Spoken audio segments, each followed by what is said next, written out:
जय हिंद। आइए अब हम लोग यह जानेंगे establishment of inter state council. हम लोगों ने ऑलरेडी पढ़ चुके हैं कि आर्टिकल 263 में, ठीक है, अनुच्छेद 263 में किस प्रकार से पार्लियामेंट को या फिर प्रेसिडेंट को यह अधिकार प्राप्त है, या उस प्रावधान के अंतर्गत यह दिया गया है कि प्रेसिडेंट अगर चाहे तो जो है इंटर स्टेट जो है काउंसिल का गठन कर सकते हैं। तो हमारे देश में जो है आज़ादी के बहुत सालों बाद जो है डिफरेंट, कह सकते हैं ना कि डिफरेंट, एक समय था आज़ादी के कि पूरी की पूरी केंद्र में भी और स्टेट्स में भी सिर्फ कांग्रेस पार्टी की मतलब सिंगल पार्टी रूल था, ठीक है। मतलब उस वक्त ऐसा नहीं था कि मल्टी पार्टी सिस्टम नहीं थी, डिफरेंट मतलब छोटी बड़ी पार्टियां थी, but due to charismatic of leadership of Nehru और एक प्रकार से कह सकते हैं कि जो लेगेसी था नेशनल मूवमेंट का, उसके कारण जो है हर जगह कांग्रेस की ही सरकार हुआ करती थी। लेकिन जैसे जैसे परिस्थितियां बदल रही थी, आर्थिक कह सकते हैं ना कि 1967 आते आते तक जो कोई पूरे के पूरे नॉर्दर्न जहां से गंगा गुजरती है वो डिफरेंट वहां जो है अदर पार्टी का, सेंटर में तो अभी कांग्रेस ही थी, लेकिन डिफरेंट जो है रीजनल पार्टी की सरकारें बनने प्रारंभ हो गए। तो जितने भी अभी भी देखोगे वर्तमान समय में, तो अगर कह सकते हैं कि सेंटर में जो है बीजेपी है, तो डिफरेंट स्टेट्स में जो है डिफरेंट की गवर्नमेंट की सरकार है। महाराष्ट्र में डिफरेंट सरकार है, पंजाब में डिफरेंट है, इज दैट क्लियर। तो उसी प्रकार जो है छत्तीसगढ़ में और जितने भी बहुत सारे हैं कि ऐसे बीजेपी की भी सरकार है, जैसे यूपी हो गया, बिहार में मिलीजुली सरकार है लेकिन बीजेपी समर्थित सरकार है, ठीक है। और बहुत सारे ऐसे राज्य हैं, मध्य प्रदेश हैं या फिर कर्नाटक वगैरह, जहाँ की जो है बीजेपी की सरकार है। तो अब जो है डिफरेंट स्टेट में मल्टी पार्टी सिस्टम होने के कारण डिफरेंट रीजनल पार्टी जो इमर्ज हो रहे थे, तो आइडियोलॉजी के डिफरेंसेस होते हैं। जैसे देखो अभी ममता बनर्जी में और प्राइम मिनिस्टर में आइडियोलॉजिकली टू डिफरेंट पार्टी है, तो आइडियाज में भी डिफरेंसेस होंगे, फिलॉसफी डिफरेंस होगा, दर्शन डिफरेंस है, ठीक उसी प्रकार कांग्रेस और बीजेपी में डिफरेंसेस है। तो ये डिफरेंसेस होने की वजह से, लेकिन भारत तो एक ही है ना, भारत तो एक ही है, भले आप डिफरेंट स्टेट में डिफरेंट पार्टी की सरकार हो, बट इंडिया इज वन। और केंद्र सरकार को सभी पर ध्यान देना होता है, पूरे के पूरे भारत कह सकते हैं केंद्र सरकार है, कोई एक राज्य की तो है नहीं, या जिस पार्टी की सरकार है उसी की तो ये सरकार है, तो पूरे भारतवर्ष की सरकार है। तो इसलिए डिफरेंट स्टेट्स में डिफरेंट पार्टी जो है की गवर्नमेंट होती है, और सेंटर और स्टेट में जब डिफरेंट पार्टी की गवर्नमेंट होती है, तो इस दोनों में समन्वय कैसे बने, ठीक है, विचारधाराओं की भिन्नता से परे, राजनीति से परे, किस प्रकार से जो एडमिनिस्ट्रेटिव फंक्शंस हैं, जो डे टू डे फंक्शंस हैं, वह सुचारू रूप से चले, इसके लिए यह आवश्यक है कि दोनों में एक हार्मोनियस रिलेशन हो। लेकिन रिसेंट बात करूं, जो पंजाब से प्राइम मिनिस्टर को जो है किस प्रकार से गाड़ी रोक कर उन्होंने वापस आना पड़ा, तो एक प्रकार से कह सकते हैं यह कॉन्फ्लिक्ट है जो कि एकदम निचले स्तर का है। हालांकि हमें राजनीतिक बातें नहीं करना चाहिए, लेकिन जब हम राजनीति शास्त्र का अध्ययन करते हैं तो उसमें कई एक बिंदुओं पर हमें जो है मतलब करंट और डे टू डे इवेंट्स पे हमें जो है उदाहरण प्रस्तुत करने होते हैं, और जो औचित्यपूर्ण हो, जो रेशनल हो, why we not put it as a example. तो ये एक प्रकार से कह सकते हैं कि विचारधाराओं की लड़ाई नहीं, बल्कि डिफरेंट पार्टी, जैसे पंजाब में कांग्रेस की सरकार है, केंद्र में बीजेपी है।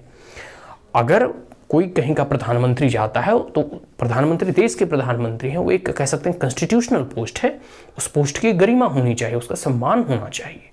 लेकिन कांग्रेस जैसे जैसे घटती जा रही है, तो इसकी जो आइडियोलॉजी है एक प्रकार से कह सकते हैं ना कि वो धीरे धीरे एकदम निचले स्तर का होते जा रहा है। वो एक समय था मतलब जवाहरलाल नेहरू का, जिसमें कि उन्होंने अपोजिशन के मेंबर्स को भी मंत्री बनाया था, मतलब आज़ादी के बाद, ठीक है। वो उनकी एक करिश्मा थी। अभी जो परिस्थितियां एकदम विपरीत है, खैर वो तो अपनी अपनी कह सकते हैं कि एक होता है ना कि एक जनरेशन के बाद जो विचारधाराएं होती हैं वो उतना प्रभावशाली नहीं होता। नए जो लोग हैं वो कहीं और से जो है इन्फ्लुएंस्ड होते हैं, उनका अपना भी एक व्यक्तित्व होता है। तो ये सारी तमाम चीज़ें हैं। खैर इसी के लिए है कि डिफरेंट स्टेट्स में और केंद्र और राज्य के सरकार में जब डिफरेंट पार्टी की सरकार बनती है, तो दोनों में समन्वय कैसे हो, इसके लिए इंटर स्टेट काउंसिल का गठन हुआ, ठीक है। तो सरकारिया कमीशन के रिकमेंडेशंस को ऑलरेडी हम लोग डिस्कस कर चुके हैं। पुंची कमीशन के रिकमेंडेशन को हम लोग देख चुके हैं कि किस प्रकार से सरकारी कमीशन और पुंची कमीशन इंपॉर्टेंट जो है दो कमीशन है, आयोग है। यूपीएससी में कई बार इससे क्वेश्चंस पूछे जा चुके हैं। इनके रिकमेंडेशंस में बताया गया था कि हमें जो है परमानेंट जो है इंटर स्टेट काउंसिल का गठन करना चाहिए, निर्माण करना चाहिए। Is that clear? तो establish permanent inter state council, ठीक है। इंटर गवर्नमेंट काउंसिल इसे भी कह सकते हैं, इंटर गवर्नमेंटल काउंसिल भी कह सकते हैं, क्योंकि डिफरेंट स्टेट्स गवर्नमेंट और सेंट्रल गवर्नमेंट, यूनियन टेरिटरीज की गवर्नमेंट जो है आपस में मिल बैठकर एक प्रकार से मिनी संसद बनाने की बात कही जा रही है, ठीक है। क्योंकि डिफरेंट सरकार और गवर्नमेंट जो है एक साथ बैठकर जो है आपस में जो भी रिसेंट इशूज़ हैं, कॉन्फ्लिक्टिंग इशूज़ हैं, उस पर सोशियो और इकोनॉमिक मैटर्स हैं, उस पर जो है एक प्रकार से डिस्कशन डिबेट करे। तो वही है जनता दल जो है, ठीक है। एक प्रकार से जनता दल की जब गवर्नमेंट बनी तो अंडर बीपी सिंह जो है इन 1990 में जो है एक इंटर स्टेट काउंसिल का गठन करती है। 1990 Janata Dal government headed by the BP Singh. Is that clear? Now इसके जो चेयरमैन होंगे वो पीएम होंगे, और स्वाभाविक सी बात है किसी भी एक कमेटी का देखोगे या किसी भी एक कमीशन का जहां प्रमुख व्यक्ति उसके मेंबर होते हैं तो वो चेयरमैन ही होते हैं। जैसे देखो कोई भी एक स्टैंडिंग कमेटी होती है या इंटर पार्लियामेंट्री कमेटी होती है, उसमें अगर कोई मिनिस्टर है तो उन्हें चेयरमैन बना दिया जाता है, या फिर उसमें अगर स्पीकर एज ए मेंबर हैं तो उन्हें चेयरमैन बना दिया जाता है। तो ये सब सारी जो है ना पूरी के पूरे इंटर गवर्नमेंटल काउंसिल में या फिर इंटर स्टेट काउंसिल में पीएम एज ए मेंबर होंगे, तो पीएम क्योंकि सर्वोच्च व्यक्ति हैं, हेड ऑफ द पूरे के पूरे भारत हैं, तो इन्हें चेयरमैन बनाया जाता है। फिर जितने भी सीएम होंगे डिफरेंट स्टेट्स का वो इसके मेंबर होंगे, ऑल स्टेट्स का, यूनियन टेरिटरीज का सीएम। और बहुत सारे ऐसे यूनियन टेरिटरीज जो है ना उसमें सीएम नहीं होते, जैसे दिल्ली एक केंद्र शासित प्रदेश है, जम्मू कश्मीर एक केंद्र शासित प्रदेश है, पुडुचेरी एक केंद्र शासित प्रदेश है, लक्षद्वीप एक केंद्र शासित प्रदेश है, ठीक है, अंडमान और निकोबार एक यूनियन टेरिटरीज है।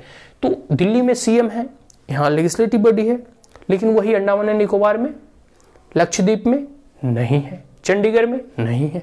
तो उस परिस्थिति में वहाँ के जो एडमिनिस्ट्रेटर होते हैं, मतलब कोई आईएएस अधिकारी वगैरह होते हैं, जैसे डीएम का कलेक्टर वगैरह होता है ना, उसी प्रकार से वो उसके जो है इसमें जो है सदस्य होंगे इंटर स्टेट काउंसिल में। आगे है गवर्नर और प्रेसिडेंट रूल। देखते हो कभी कभी राज्य में जो है प्रेसिडेंट रूल लग जाता है, उस परिस्थिति में कहीं भी जब राष्ट्रपति शासन लगा होता है तो वहाँ के जो है गवर्नर जो है वहाँ की कह सकते हैं एक प्रकार से पूरे के पूरे उनके अधिकार क्षेत्र में आएगा। आगे है 6 सेंट्रल कैबिनेट मिनिस्टर। 6 जो है सेंट्रल कैबिनेट मिनिस्टर की भी इसमें जगह दी गई है। 6 मतलब इंपॉर्टेंट जैसे finance minister, defence minister, home minister, जो इंपॉर्टेंट और जिससे किचन कैबिनेट का हम लोगों ने नाम किचन कैबिनेट के बारे में पढ़ा था ना, वही है कि 6 सेंट्रल कैबिनेट मिनिस्टर की भी इसमें जगह दिया गया है। आगे है ये जो है ना इंटर स्टेट काउंसिल जो है ये इसकी जो कह सकते हैं ना कि रिकमेंडेशंस होंगे, सुझाव होंगे, they are only recommendatory body, मतलब ये सिर्फ रिकमेंड करेंगे, they are not binding in nature, they are only in advisory body, सिर्फ एडवाइस देगी, सलाह देगी, ओपिनियन देगी, मशवरा देगी कि यह काम है, ये कॉन्फ्लिक्ट है, इसमें यह होना चाहिए। और सबसे बड़ी बात है कि जब डिफरेंट स्टेट्स के मुख्यमंत्री एक जगह बैठ के बातें करते हैं, सोचो वो माहौल कितना सौंदर्यपूर्ण लगता होगा। कोई मतलब आपसी एक प्रकार से कैसे मतभेद मिटाकर अगर कुछ मतलब एक प्रकार से कॉन्फ्लिक्ट भी हो तो हम वहाँ साझा कर सकते हैं पर्सनली। ऐसे हालांकि मुख्यमंत्री वगैरह तो प्रधानमंत्री से मिलते रहते हैं, लेकिन सारी की सारी सभाओं में अपनी बातों को रखना उसका एक अलग वजन होता है। जब 2-4 स्टेट मिलकर जो है एक साथ बात करते हैं तो एक प्रकार से केंद्र पर उसका दबाव भी बनता है, तो अच्छी चीज़ है। एक कोई भी चीज़ कह सकते हैं ना कि अगर कोई भी कॉन्फ्लिक्ट हो, अगर आपने बातें जो है और कम्युनिकेशन को जो है एक प्रकार से अगर ब्लॉक कर देंगे तो कोई भी मैटर भविष्य में कभी भी सॉल्व नहीं होगा। इसलिए जरूरी है इवन दी हस्बैंड वाइफ की भी अगर कोई कॉन्फ्लिक्ट होती है तो we should not stop the communication between each other, ठीक है। Still I am unmarried, but I am suggesting the married lifestyle. तो रिकमेंडेटरी बॉडी है ना, तो एग्जामिन डिस्कस, वो एग्जामिन करने का प्रयास करती है, डिस्कस करती है, ठीक है। आगे है coordination between the state, centre and state, जो भी है एक प्रकार से कोऑर्डिनेशन और समन्वय करने का प्रयास करती है। तो हम ऑलरेडी बता चुके हैं इसका निर्माण और गठन ही इसीलिए हुआ है। आगे हम ड्यूटीज के देखते हैं, इसके क्या क्या ड्यूटीज और फंक्शन होंगे, ठीक है। सबसे बड़ी बात है इन्वेस्टिगेटिंग एंड डिस्कसिंग। इसे इन्वेस्टिगेट करना, किस चीज़ का इन्वेस्टिगेट करना, कोई जैसे इशूज अराइज हो जाता है, कोई करंट कॉन्फ्लिक्ट अराइज हो जाता है, तो उस मसले को वो इन्वेस्टिगेट कर सकते हैं, अपने नज़रिए से उसे जांच पड़ताल कर सकते हैं, साथ साथ जो है उसे डिस्कस कर सकते हैं कि भाई मैटर क्या है। इसके बाद है state centre common interest. State और सेंटर का जो कॉमन इंटरेस्ट है इसके बारे में भी चर्चा की जा सकती है। आगे है रिकमेंडेशंस, बेटर कोऑर्डिनेशंस, और रिकमेंडेशंस दिया जाएगा बेटर कोऑर्डिनेशंस के लिए, ठीक है। और आगे है deliberate matters of general interest of state, और जो स्टेट्स के जनरल इंटरेस्ट होंगे, मतलब सामान्य जो है उनके काम की जो कोई ऐसा महत्वपूर्ण प्रश्न होगा वो वहाँ अराइज कर सकते हैं। और सबसे बड़ी बात है कि इसका मेन उद्देश्य यही है बेटर और बेस्ट कोऑर्डिनेशन और कोऑपरेशन बिटवीन डिफरेंट स्टेट और सेंटर और स्टेट। इसकी एक सेक्रेटेरिएट भी होती है जिसके जो गवर्नमेंट के सेक्रेटरी होते हैं उसके मतलब अध्यक्षता में इसे जो है पूरी की पूरी इसकी कार्रवाई चलती है। तो ये पूरे के पूरे establishment of inter state council हमने पढ़ा, कब इस्टेब्लिश हुआ, ठीक है, ये हम लोगों ने अब देख लिया।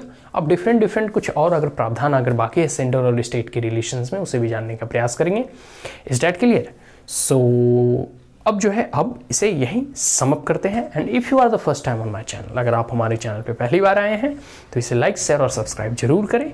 Is that clear? And also press the bell icon, and if there were any queries, comment, suggestion, advice, you may comment in the comment box. Thank you once again, have a great day.